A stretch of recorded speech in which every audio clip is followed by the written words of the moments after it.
بسم اللہ الرحمن الرحیم۔ السلام علیکم ورحمۃ اللہ وبرکاتہ۔ کتاب دعوت الامیر کی اگلی قسط میں خوش آمدید۔ انشاءاللہ آج ہم صفحہ نمبر 196 سے شروع کریں گے۔ یہ کہنا کہ اس کا کوئی حصہ دنیا سے اٹھایا گیا ہے اللہ تعالیٰ پر الزام لگانا ہے، اور اس کی یہ معنی ہے کہ وہ کامل کتاب ہے جس نے دنیا کی ہدایت کے لیے بھیجی تھی، وہ ایک دن بھی اس کام کو نہ کر سکی جس کے لیے وہ نازل کی گئی تھی، اور اس کے اندر تغیر تسلیم کرنے کی یہ معنی ہے کہ وہ ہمیشہ کے لیے بے اعتبار ہو گئی۔ لیکن اگر ایسا ہوتا تو یہ بھی ضروری تھا کہ کوئی نبی اور کوئی نئی شریعت دنیا کی ہدایت کے لیے بھیج جاتی تاکہ دنیا بلا شریعت کے نہ رہ جاتی۔ اسی طرح آپ علیہ السلام نے ثابت کیا کہ قرآن کریم بلکہ ہر ایک اللہ کا کلام شیطانی تصرف سے پاک ہے۔ یہ ہرگز ممکن نہیں کہ شیطان اللہ تعالیٰ کے کلام میں کچھ دخل دے سکے،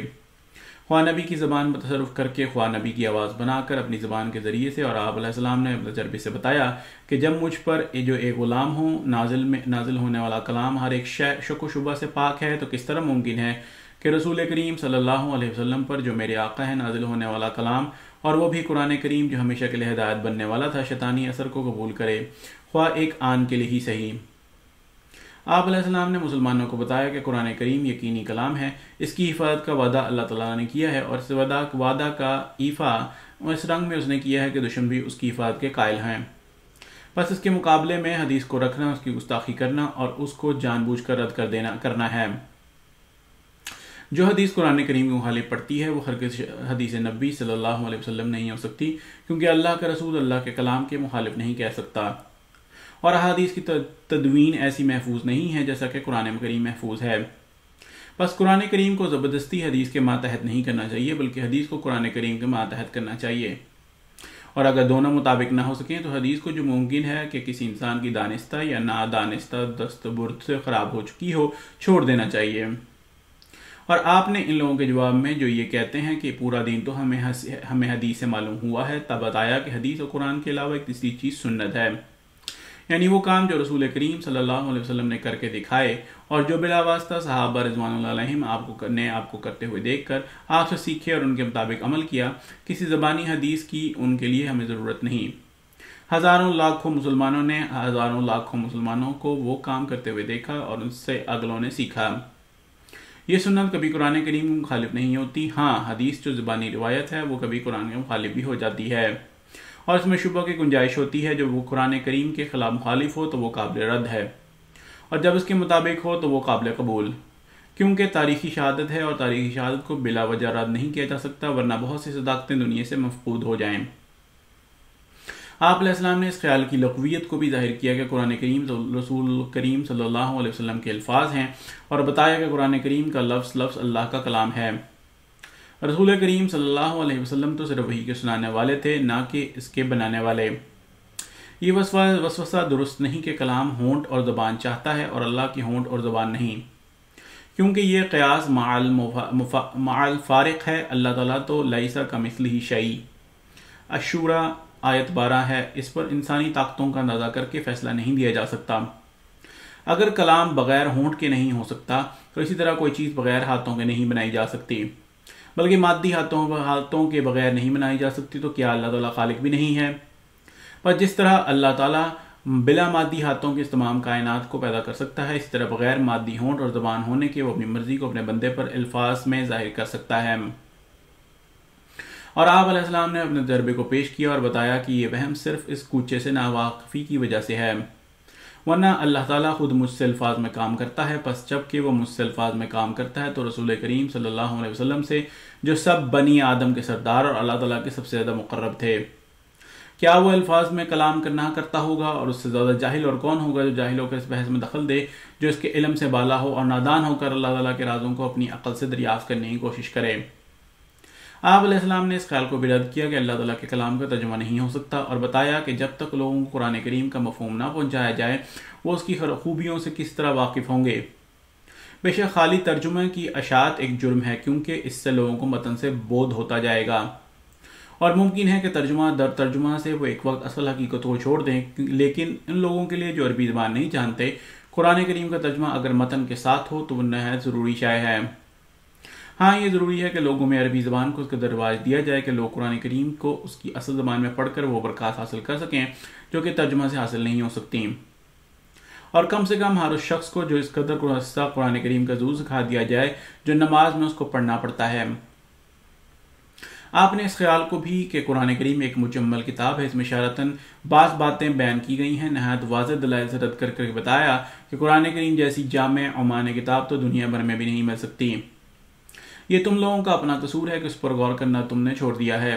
اور اس طہارت کو حاصل نہیں کیا جس کے بغیر اس کے متعلق کا القاء انسان کا قلب نہیں ہوتا، کیونکہ لا یمسہ الا المطہرون،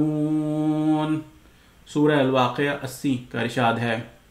پس اپنی کوتاہ فہمی کو قرآن کریم کی طرف منسوب نہ کرو، اور پھر آپ نے تمام مسائل دینیہ کو قرآن کریم سے ہی استنباط کر کے پیش کیا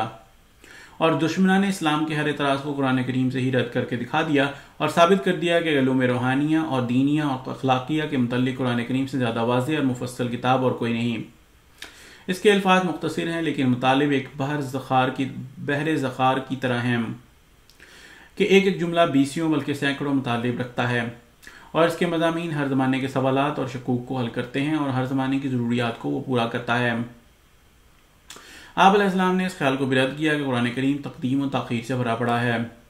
اور بتایا کہ قرآن کریم کے الفاظ اپنی جگہ پر ایسے واقع ہیں کہ ان کو ہرگز ان کی جگہ سے ہلایا نہیں جا سکتا۔ لوگ اپنی نادانی سے اس میں تقدیم و تاخیر سمجھ لیتے ہیں، ورنہ اس میں جو کچھ جس جگہ رکھا گیا ہے وہی وہاں درست بیٹھتا ہے، اور اسی جگہ پر اس کے رکھنے سے وہ خوبی پیدا ہوتی ہے جو خدا تعالیٰ پیدا کرنا چاہتا ہے۔ اور آپ نے قرآن کریم کے مختلف مقامات کی تشریح کر کے مضمون کی صحت کو ثابت کیا اور ان لوگوں کے وسوسے کو رد کیا جو اپنی علمی کی وجہ سے تقدیم و تاخیر کے چکر میں پڑے ہوئے تھے۔ آپ نے اس بات پر بھی جرح کی کہ اللہ تعالیٰ کے کلام میں اسرائیلی قصوں کو بھر دیا گیا ہے، اور بتایا کہ محض بعض واقعات میں مشابہت کا پیدا ہو جانا یہ ثابت نہیں کرتا کہ در حقیقت یہ دونوں باتیں ایک ہیں۔ قرآن کریم اگر بعض واقعات کو مختلف الفاظ میں بیان کرتا ہے تو اس کی یہ معنی ہے کہ وہ ان واقعات کو اس صورت میں قبول نہیں کرتا جس صورت میں افسانہ گو ان کو بیان کرتے ہیں، اور یہ بھی بتایا کہ در حقیقت قرآن کریم افسانے کی کتاب ہے ہی نہیں، وہ جو واقعات پچھلے بھی بیان کرتا ہے وہ آگے کی پیش گوئیاں ہوتی ہیں، اور ان کے بیان کرنے سے یہ غرض ہوتی ہے کہ اس طرح کا معاملہ آئندہ رسول کریم صلی اللہ علیہ وسلم یا آپ صلی اللہ علیہ وسلم کی امت کے بعض افراد سے ہونے والا ہے۔ بس اس کی تفسیر میں یہودیوں قصوں اور افسانوں کو بیان کرنا اس کے مطلب کو گم کر دینا ہے۔ قرآن کریم پہلی کتب پر بطور شاہد کے آیا ہے، نہ کہ پہلی کتب اس پر بطور شاہد کے ہیں کہ اس کے بتائے ہوئے مضمون کے خلاف ہم ان کتب سے شہادت طلب کریں۔ ہمیں چاہیے کہ خود قرآن کریم سے اس کی تفسیر کریں اور اس کے مطلب کو باہر تلاش کرنے کے بجائے اس کے اندر ڈھونڈیں۔ آپ نے یہ بھی ثابت کیا ہے کہ قرآن کریم ایک مرتب اور باربط کتاب ہے، اور اس کے مضامین یوں ہی بکھرے ہوئے نہیں ہیں، بلکہ شروع بسم اللہ سے لے کر والناس تک اس کی آیات اور اس کی صورتوں میں ایک ترتیب ہے جو ایسی اعلیٰ اور طبعی ہے کہ جس شخص کو اس پر اطلاع دی جاتی ہے وہ اس کے اثر سے وجد میں آ جاتا ہے، اس کے مقابلے میں کسی انسانی کتاب کی ترتیب میں لطف حاصل نہیں کر سکتا۔ جن لوگوں نے قرآن کریم کے مضامین کو بے ترتیب قرار دیا ہے یا مختلف واقعات اور مضامین کا مجموعہ سمجھا ہے، انہوں نے در حقیقت اس بے نظیر کتاب کے معارف سے کوئی حصہ نہیں پایا اور اپنی جہالت پر نازاں ہو گئے اور اپنی کم علمی پر توکل کر بیٹھے ہیں۔ ان کا خیال بالکل غلط اور بے باطل ہے، اور آپ علیہ السلام نے قرآن کے مضامین کی ترتیب کو مثالوں سے ثابت کیا اور دنیا کو حیرت میں ڈال دیا۔ آپ علیہ السلام نے اس خیال کو بھی اپنے تجربے اور مشاہدے اور دلائل سے رد کیا کہ اب اللہ تعالیٰ کلام نہیں کرتا، اور یہ بتایا کہ اللہ تعالیٰ کی کوئی صفت معطل نہیں جبکہ وہ پہلے کی طرح اب بھی دیکھتا اور سنتا ہے۔ تو کیا وجہ ہے کہ وہ بولنے سے رک گیا ہے؟ شریعت اور چیز ہے اور خالی وہی اور چیز ہے، وہی تو اس کی رضا کی اظہار کا ایک ذریعہ ہے، اور اس کے بند ہونے کے یہ معنی ہے کہ اللہ تعالیٰ کی رضا کی راہیں بند ہو گئیں۔ اللہ کا کلام کبھی منقطع نہیں ہو سکتا۔ جب تک انسان دنیا میں موجود ہے اور جب تک انسانوں میں سے بعض اللہ تعالیٰ کی رضا کے حصول کے لیے سچے دل سے کوشاں ہیں اور اسلام کی تعلیم پر عامل ہیں، اس وقت تک کلام الہی نازل ہوتا رہے گا۔ غرض کتب سماویہ اور کلام الہی کے متعلق جس قدر غلط فہمیاں لوگوں میں پھیلی ہوئی تھیں اور جن کی وجہ سے یہ رکن ایمان بالکل منہدم ہو چکا تھا، ان کو آپ علیہ السلام نے دور کیا اور پھر اس رکن کو اصل بنیادوں پر قائم کیا اور اللہ کے کلام کی اصل عظمت اور حقیقت کو ثابت کر کے طبائع کو اس کی طرف مائل کیا اور اس کی روشنی کو ان پردوں کے نظر نیچے سے نکالا جو اس پر مسلمانوں نے اپنی نادانی کے سبب سے ڈال رکھے تھے، اور غیر اقوام بھی قرآن کریم کے نور کو دیکھ کر حیران رہ گئیں، بلکہ لوگ اس کی نور کی چمک سے اپنی آنکھیں نہیں کھول سکتے۔